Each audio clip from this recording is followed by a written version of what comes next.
Hi, MACPA, LinkedIn. We are excited to get to meet and learn a little bit more about another one of our Women to Watch honorees. Heather Posey is an associate at Frost Law. Heather, congratulations. Thank you so much, Rebecca. So, Heather, I wonder, obviously so many accomplishments, right? I'm sure you have as being an honoree, but what is one kind of in your career thus far that you would say you're most proud of and why? I would say, um, I guess it's a tie between two of them, Okay. between being honored by the Maryland Volunteer Lawyer Service as their Young Volunteer of the Year, and Wow. then being honored by the Maryland State Bar Association's taxation section, again for doing pro bono work. That is just where my heart is. And I feel like as CPAs, EAs, and tax attorneys, we have this amazing superpower to translate the tax code and to just represent taxpayers when they're having these serious issues. And because the IRS and state departments as well, but usually the IRS can really make a mess of things sometimes. So it's always very valuable to have someone skilled in in a taxpayer's corner who can help navigate, who can translate, who can communicate with the IRS and set things straight. That's awesome too. Yeah, to be honored for pro bono work. Like Yeah, that's really cool. It kind of like speaks to where your heart is, right? Of like yeah, why you love what you do. Because if you're willing to do it for free, right, you really love it, right? yeah, And you exactly. see the value in it. Um, I wonder, since we're kind of on that train of thought, MACBA has been kind of on this mission to change some of the narrative around our profession, right? Some people might think it's boring or, we're just stuck in spreadsheets and numbers and, filings and things like that. But there's a real impact, right? You just talked about that impact of really helping and being in someone's corner. What would you say is kind of like your why or purpose that motivates you to really, do the work pro bono even sometimes for folks? I think it's just seeing and knowing how important it truly is. I mean, even though it's really at the end of the day, it's just money. It's not like someone is going to go to prison. We're not doing heart surgery here, but it's still so, so important. And someone's finances directly control their day-to-day living, the type of medical care that they can get, the type of food they can eat, the type of vacations they can take, how much time they can spend with their family, what they can do. It's still so vital to someone's well-being to have good financial health and to ensure that they're not at risk of being non-compliant and going to prison or anything of that nature. And I agree that accounting is typically seen as just this safe career, this kind of like mild, boring career, but it's when you're in it, it's not at all. I love it. That's awesome. Yeah. It is that financial health. I love the idea of that because it does impact so many other things. That you said the type of food you can eat and the access to medical care and all of those things, like how we can help people understand that aspect of wellness is Mhm. huge, right? Who would you say maybe has helped you kind of as you've grown into your career and become a leader yourself? Has there been like a mentor or a role model for you that's really influenced how you lead? Yeah, at my way before I was an attorney, even before I was an EA, my boss at the time, Brad Haney, was instrumental in getting me interested in accounting, getting me interested in, becoming licensed as a tax return preparer in Maryland, becoming an EA to continue to pursue everything, just keep going to the next level, stay educated, keep taking classes, keep pushing yourself to be a better advocate for your clients, be a better resource for your clients, be constantly looking out for your clients. And since then, becoming an attorney here at the firm, I feel like there are two women who are particularly influential to me. My direct supervisor, Rebecca Shepard, and then the co-chair of our pro bono committee, Caitlin Lautner, who was honored last year as Yeah. a woman to watch. They are both amazing, amazing women who are just such go-getters, who are tremendous advocates for their clients, who truly, truly care Hmm. about the work that they are doing, the clients that they have.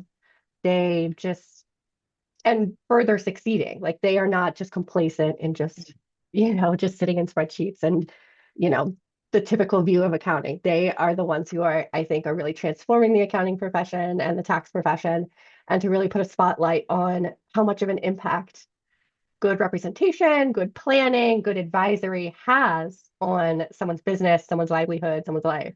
Yeah. Wow. Yeah. Sort of hinted at it a little bit there about, the profession evolving, right? And Yeah. you talked about that first manager, I think, was it Brad?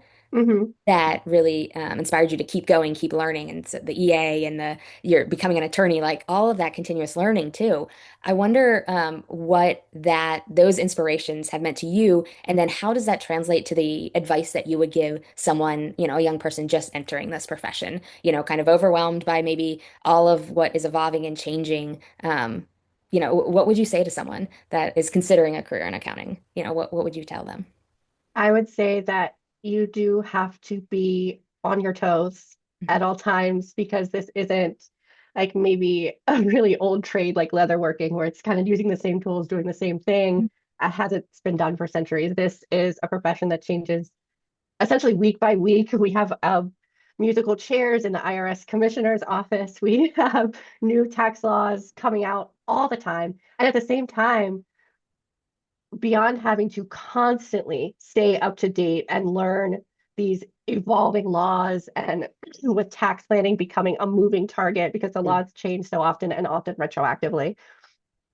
But there's also this essentially a battle against, I think, maybe misinformation, these DIY services that kind of, they certainly don't intend to, but at some points they may devalue the mm, profession by providing just completely wrong information in terms of tax compliance or accounting solutions, or maybe they empower someone to do it themselves where they do it themselves, but they do it very, very incorrectly. I think that because they don't know. This stuff is incredibly hard and the laws right. change constantly, and it's not something that someone can learn how to do overnight. So even when it seems overwhelming, you'll get it.